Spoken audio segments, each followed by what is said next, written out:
Good morning and welcome to Worldwide Wisdom. You know, as Jews, we have an interesting custom when it comes to saying the names of people that we don't like. We give a special suffix to certain people. You know, when we say Adolf Hitler, we say Yamach Shemoy. We add an extra appellation, a suffix to his name. May his name be blotted out and erased. That's how we do. That's how we talk. You know, sometimes when we mention someone that we don't approve of, like a particularly vicious enemy of Israel, we mention that suffix, Yamach Shemoy, may his name be blotted out and erased. Now, this is based on a directive, which comes from the Talmud in Yuma. It comes from the Gemara. From the Proverbs, the book of Proverbs. Thank you, Mike. It comes from the book of Proverbs, which says as follows in chapter 10, verse 17 of Proverbs: Shem Reshoyim Yirkav, may the name of the wicked decay. That's a verse in the book of Proverbs, and that's why our sages say in the Gemara in Yuma that a person should never name his son after a person who's wicked, because that would be creating a testament, it would be creating a legacy for the evil person. You should never name your child someone like Nimrod or Amalek or some other wicked name of Israel. And that's Haman what Haman, exactly. That's right, Haman. Where was I? I was in South Africa recently, and there's a car company called Haman. Really? Yeah, Haman, the Haman car. Yeah, kind of interesting to see Haman on billboards, right? And that's why it's very surprising to us when we look and see that the name of this week's Torah portion is Balak. Balak was a particularly vicious anti-Semite. The Medrash says about Balak that he was more than all other anti-Semites. He hated the Jews even more than the other anti-Semites. I mean, that's a particularly special space to hate the Jews that much, right? He was a king who ruled the nation of Moab in the Saudi Arabian area, or maybe Jordan area.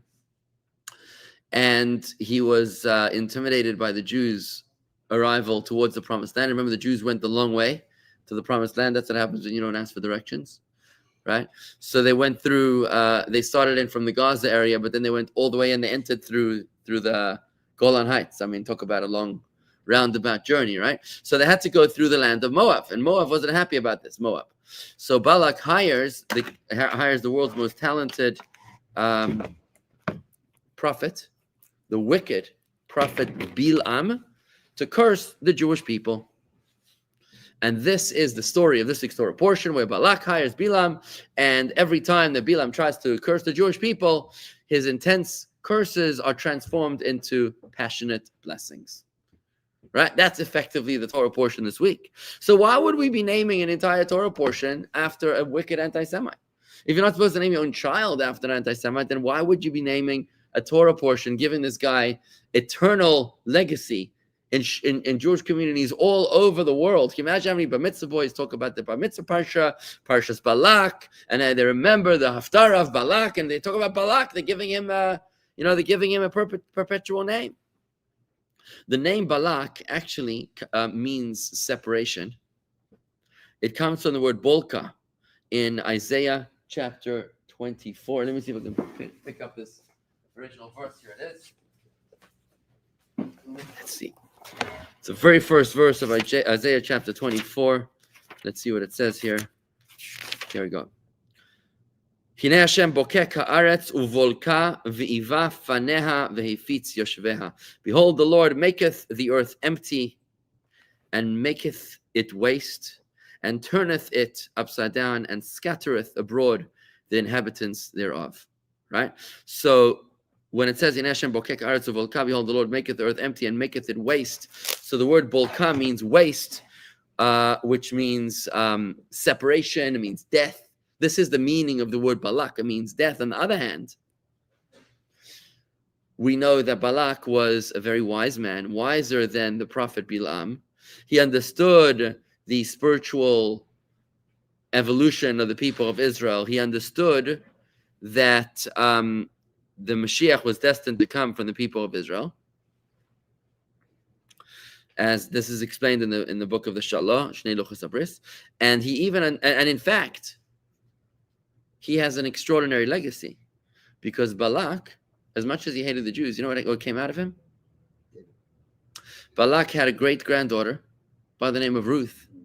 He had a son by the name of Eglon, and Eglon had a daughter by the name of Orpah, and a daughter called Ruth, right? So this is either grandson or a granddaughter or great-granddaughter. I can't remember exactly, but Ruth was a great-granddaughter or a granddaughter, descendant of Balak. And who did Ruth marry? Ruth eventually married Boaz, leader of Israel. Ruth was a convert. We read about her in Shavuos. She marries Boaz.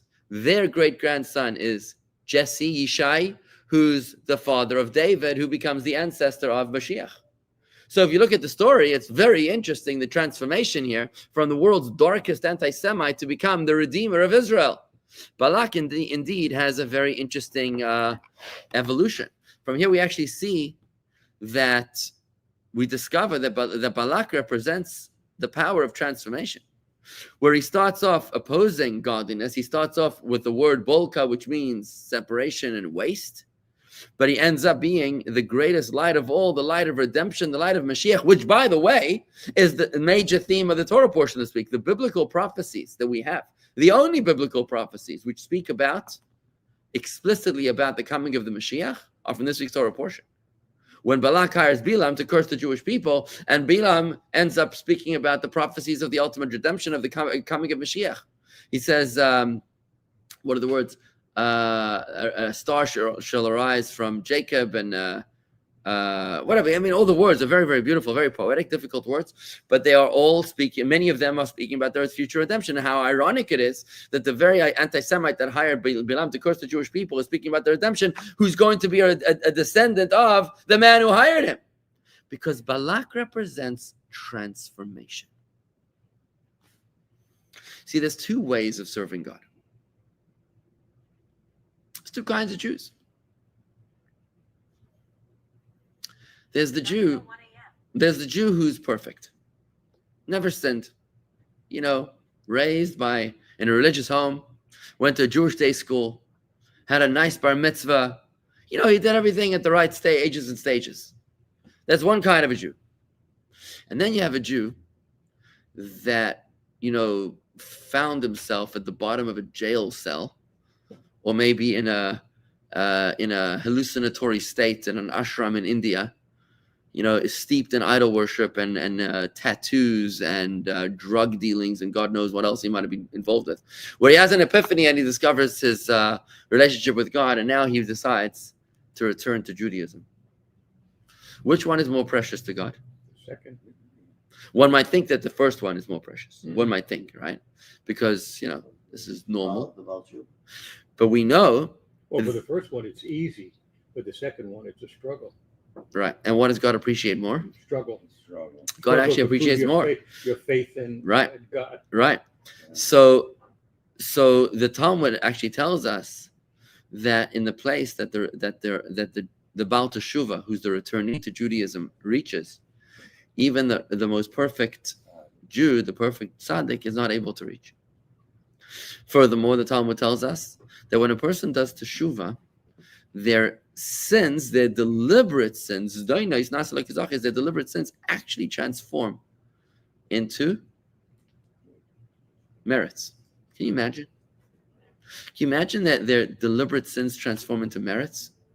I mean, that's intense. Let me give a very practical example to explain to you how alarming this is. So if you had a marriage, okay, and you have a faithful husband and you have an unfaithful husband, which one do you think is better? Well, let's say a faithful husband and an unfaithful husband who regrets his actions. Which one is better? What do you say? It's a tough one. You think the faithful husband. I mean, you think the faithful husband, like seriously. And I think you're right, Michael. I think you're right that the faithful husband is better. Of course, the faithful husband is better. The problem is, the difference is ex post facto. After the fact, when the unfaithful husband has now regretted his ways, right? And now he's already a faithful husband, but after he strayed. Now, what kind of husband is he going to be? Is he going to be a regular husband, like a faithful husband? Or is he going to be with added sensitivity, with added humility? Right? You see what I'm saying? How the negative experiences actually hypersensitized him to be a far more attentive, loving, caring, kind, compassionate spouse than he was if he was just normal. So according to that, Balak's going to be about tshuva and all of us. Right. So I'm still stuck in the metaphor where we can see here that as much as it's counterintuitive, when we stray from the right path, it's not a good thing. It's not a good thing to stray from the right path. But if we already did stray from the right path and we've managed to hobble our way back to where we need to be, then those experiences are actually going to make us far more sensitized, far better versions of ourselves than if we would have been just on a straight path. This is what it means when Isaac, our forefather, Yitzchak, wants to bless his son Esau, and he tells his son Esau to go out and hunt, va'aseli mat'amim, and make for me delicacies, so that I may eat, and then I will bless you.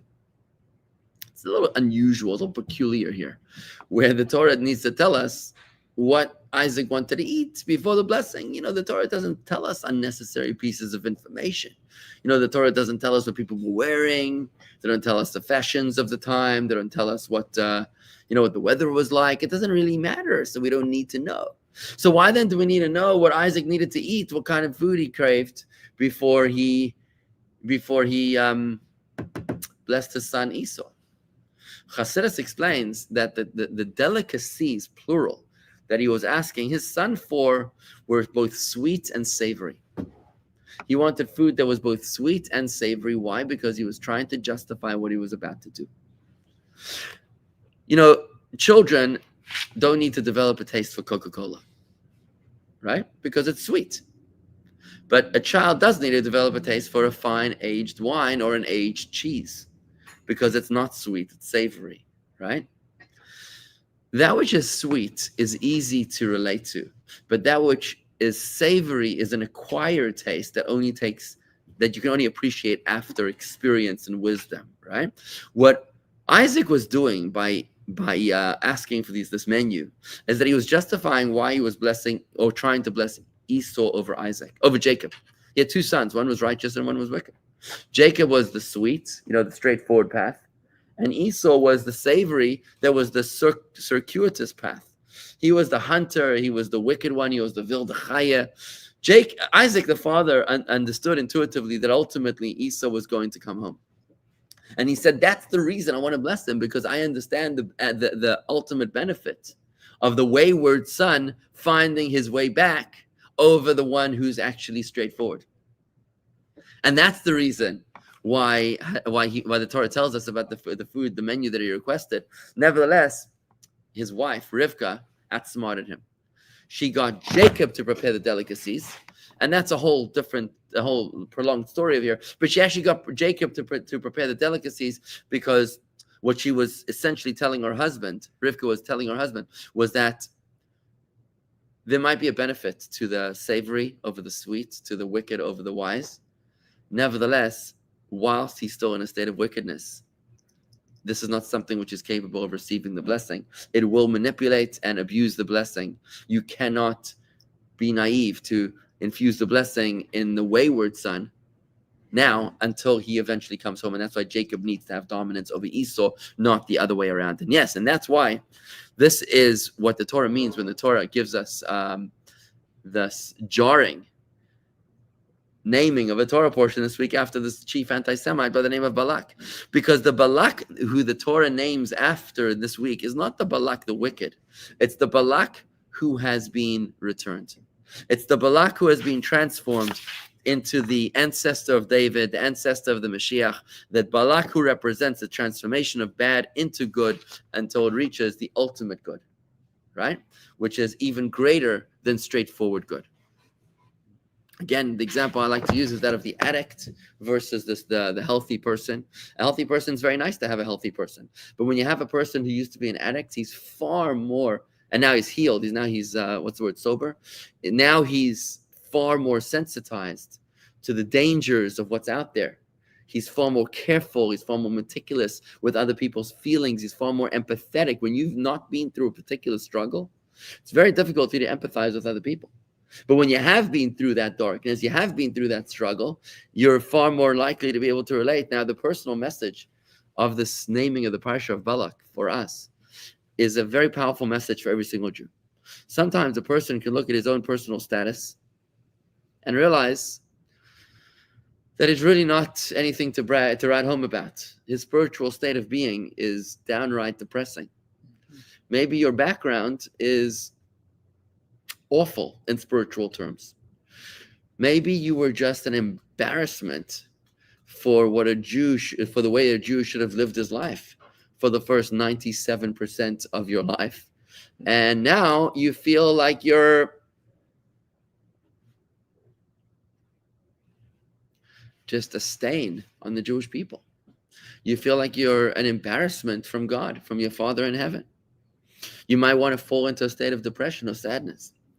Comes the Torah that any darkness can and must be transformed into good, into holiness.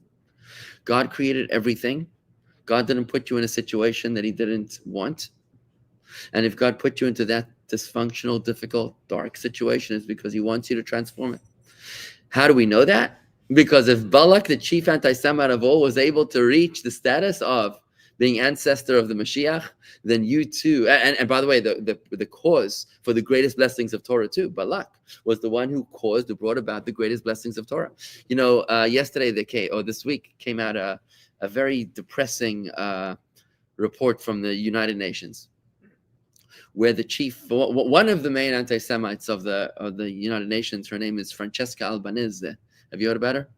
Francesca Albanese is in charge of the Israel file, the special rapporteur for Israel relations. You know, the United Nations has a special desk, has a special department for anti-Semitism. For being anti-Semitic, right? That's what UNRWA is. It's a department which is fully endorsed by Hamas, right? They are in cahoots with them, and you know, UNRWA itself was caught on camera kidnapping and Jews on October 7th and participating willingly in the October 7th attacks. So this Francesca Albanese ran a report this week on how Israel is so cruel, so evil, because just look at the stock market in Israel. Israel has made billions on the stock market since October 7th versus Gaza, which has effectively been erased. Therefore, Israel is evil. Profiting on the misery of other people. Right, profiting the misery of other people. I mean, how evil this is. The capitalist white privilege of the Jew how dare he allow his stock market to thrive while Gaza is so innocently suffering for no fault of their own. What did Gaza do to deserve this treatment? I mean, other than October 7th, but you know, that's just a technical detail. So when you read this report, when you watch the report and you watch the other anti-Semites of the world, you know, you have the great democracies of the world like Russia, Iran, Venezuela, North Korea joining her in condemning Israel. And you look at it, you're like, what did we do to deserve this? And you realize that it's actually in today's Torah portion, where one of the blessings that Bilam brings upon the Jewish people is Heinam levadad yishkonu vagoyim lo yitchashav, behold the nation, set apart and not counted amongst the nations. He tells us, listen, guys, you're not going to be given equal status as the other nations. No other nations would be treated this way, right? No other nation. Can you imagine a nation of Ukraine being invaded by Russia and then condemning Ukraine for defending itself from the attack, right? Because, I don't know, because how dare you, right? This is not a treatment that would be given to any other nation. What the Torah is telling us is don't feel bad that you are being treated to a different standard. There's a double standard. And what the promise of Torah is, the blessing is that God is your direct source of blessing. You don't need to lean on anybody else for your validation, right? So Balak is actually the source of the most beautiful, extraordinary blessings in Torah. He is the power of transformation. So we're inspired by Balak to realize that if someone is evil and dark and dysfunctional and unholy as Balak is able to turn himself around, then how much more so my little life as well. I'm not as dark and evil as Balak, for sure. And I too am able to turn my life around. And therefore, when you see another, that certainly when it applies to yourself, but also when it applies to a fellow Jew as well. You see a fellow Jew and you say, oh, that's a bad Jew. That's not a worthy Jew. I have no interest, no use for such a Jew. No bad Jew. That's right, exactly the point. That's exactly the point. What we're supposed to realize is that we're supposed to look at every single Jew for the good within them, to realize that the darkness within them is just a temporary state of insanity, which needs to be suspended and reversed, so that we can transform the darkness into light, the dysfunction into function, the anarchy and the chaos into order, in order that we can shine the greatest light that we're supposed to shine upon this world, which is the coming of Mashiach. Mashiach is born from the transformation of the darkness of this world, and that is the meaning of the Torah portion being named after the anti-Semite, to inspire us all on our own journeys as well, to realize that hope is not lost. If he can do it, then we can do it. We too can make the rest of our life the best of our life. It starts with us today. Any questions? Good. Thank you very much, everybody. Have a great day. Rabbi.